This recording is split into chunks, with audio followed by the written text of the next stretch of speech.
వికారాబాద్ జిల్లాలో అక్రమ మట్టి తవ్వకాలు 3 పువ్వులు 6 కాయలుగా కొనసాగుతున్నాయనే ఆరోపణలు వినిపిస్తున్నాయి. అక్రమ మట్టి మాఫియాపై స్థానికులు తీవ్ర ఆగ్రహం వ్యక్తం చేస్తున్నారు. ఇంత జరుగుతున్నా జిల్లా కలెక్టర్కు తెలియదా అంటూ సూటిగా ప్రశ్నిస్తున్నారు. జిల్లాలోని ధరూర్ మండలం కేరళి గ్రామ పరిధిలోని సర్వే నెంబర్ 57లో ఉన్న సుమారు 17 ఎకరాల ప్రభుత్వ భూమిలో కొందరు అక్రమార్కులు మట్టి తవ్వి భారీగా తరలిస్తున్నారని స్థానికులు ఆరోపిస్తున్నారు.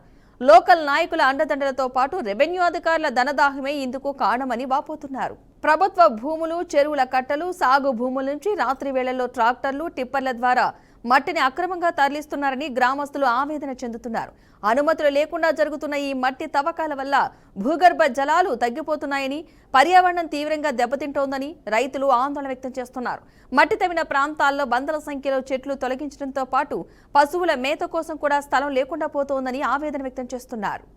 గ్రామాల్లో ఈ అక్రమాలపై ప్రశ్నించే వారిని బెదిరింపులకు గురి చేస్తున్నారన్న ఆరోపణలు కూడా వినిపిస్తున్నాయి.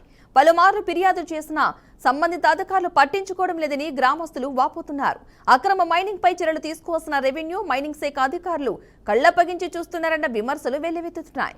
కొంతమంది అధికారులు చూసి చూడనట్లు వ్యవహరించడంతో ఈ అక్రమ రవాణా యథేచ్ఛగా కొనసాగుతోందని స్థానికులు ఆరోపిస్తున్నారు. ఇక ఈ వ్యవహారంపై వికారాబాద్ జిల్లా కలెక్టర్తో పాటు ఉన్నతాధికారులు తక్షణమే స్పందించి సమగ్ర విచారణ జరిపించాలని, బాధ్యులపై కఠిన చర్యలు తీసుకోవాలని ప్రజలు డిమాండ్ చేస్తున్నారు. లేకపోతే ఆందోళన చేపడతామని హెచ్చరిస్తున్నారు.